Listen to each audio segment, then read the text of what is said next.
দিয়ে দিলাম পাস্তাটা দিয়েছি। এবার একটু লবণ দিয়ে দিলাম,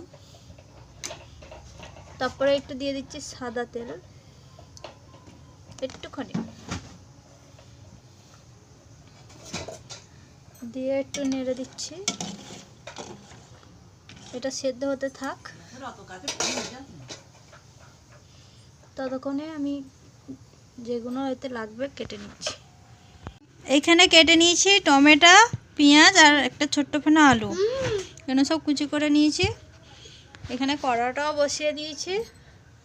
এবারে এটা দিয়ে দেবো সাদা তেল, একটু বেশি দেবো না, যেহেতু আমার বাবুটা খাবে, বেশি তেল দিলে হবে না, অল্প তেলেই হয়ে যাবে। একটু পেঁয়াজ দিলাম, প্রথমে পেঁয়াজটাকে একটু ভালো করে ভেজে নেব, যেহেতু পেঁয়াজটা একটু ভাজতে একটু লেট হয়। পেঁয়াজটাকে ভালো করে একটু ভেজে নিই। দেখো পেঁয়াজটা একটু ভাজা ভাজা করে নিয়েছি। এতে দিয়ে দেবো ওই টমেটো কুচিগুলো দিয়ে ভালো করে একটু নেড়ে নেব।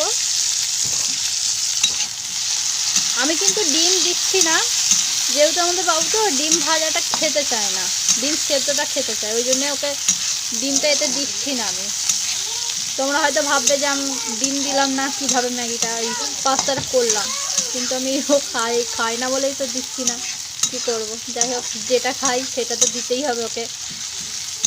তাই এতে সামান্য এবারে একটু মশলা, একটু হলুদ গুঁড়ো, একটু কাশ্মীরি লঙ্কার গুঁড়ো আর একটু লবণ, একটু মশলা আর কি, বাবু খাবে বলে তো অল্প অল্প করে মশলা দিয়ে করছি।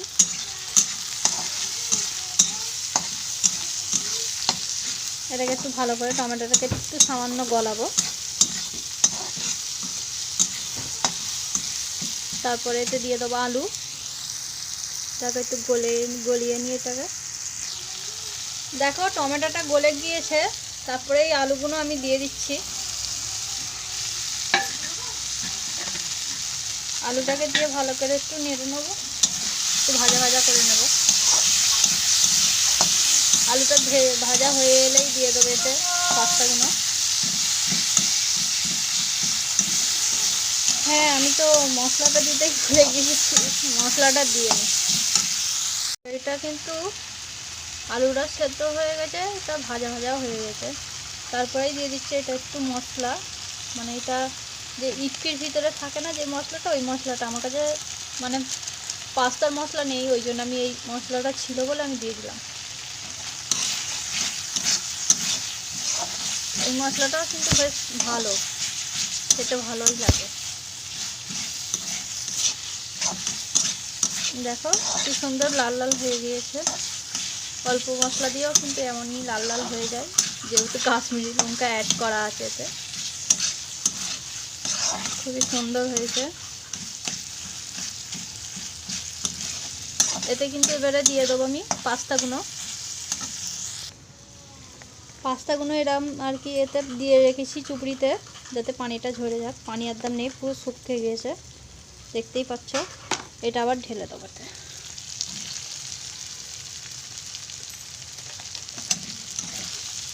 এটা একটু নাড়তে থাকবে, একটু ভেজে নেবো ভালো করে, খুবই ভালো করে আর কি ভাজতে হবে। মশলাটা পুরো পাস্তার সাথে মাখিয়ে দেবো।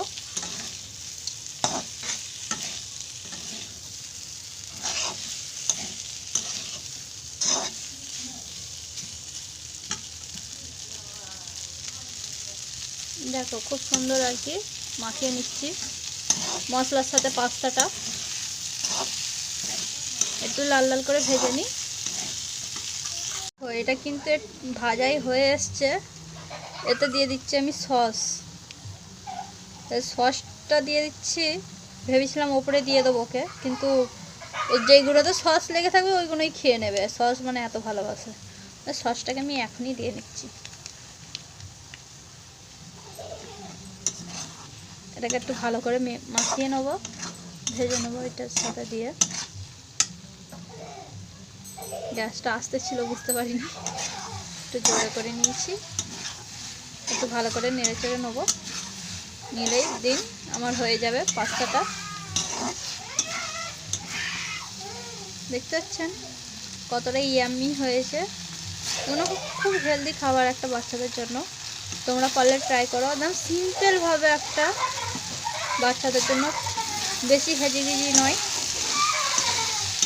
বাড়ির উপকরণ দিয়েই হয়ে যাবে, যে অনেক কিছু লাগবে তা নয়। এগুলো বাচ্চারা খুব ভালোভাবেই খেয়ে নেবে আর কি, এইভাবে দিলে। আমাদের বাবু তো খুব সুন্দরভাবে খেয়ে নেয়, একটাও নষ্ট করবে না।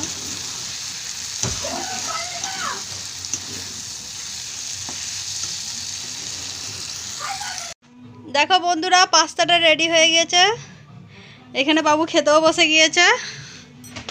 বাবু কেমন লাগছে? কেমন লাগছে বলো? আচ্ছা কেমন লাগছে পাস্তাটা বলো খেতে? কেমন লাগছে বলো? কি এটা কি? এটা কি বলে দাও? লাইক, লাইক করতে বলবে, বন্ধুদের লাইক করতে বলো, বলো লাইক করো। আর থ্যাংক ইউ বলে দাও। কেমন হয়েছে পাস্তাটা বলো? কেমন হয়েছে বলো? পাস্তাটা কেমন হয়েছে খেতে? ভালো, টেস্টি, ইয়াম্মি। এরম করো, এবার এরম করে দাও।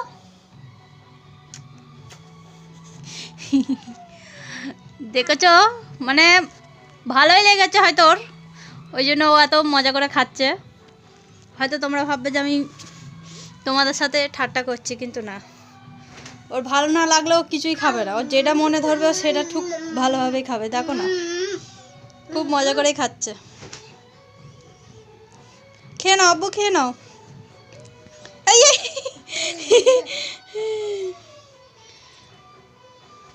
খাও, তুমি খেতে থাকো। হ্যাঁ, বন্ধুদের বলে দাও, একবার লাইক করে দিতে বলো। কেমন ভাবে বলতে হয় একবার দেখিয়ে দাও। এরম দেখিয়ে দাও, একবার দেখিয়ে দাও ভালো করে। আমার দিকে দেখো, আমার দিকে দেখো, একবার ভালো করে দেখিয়ে দাও।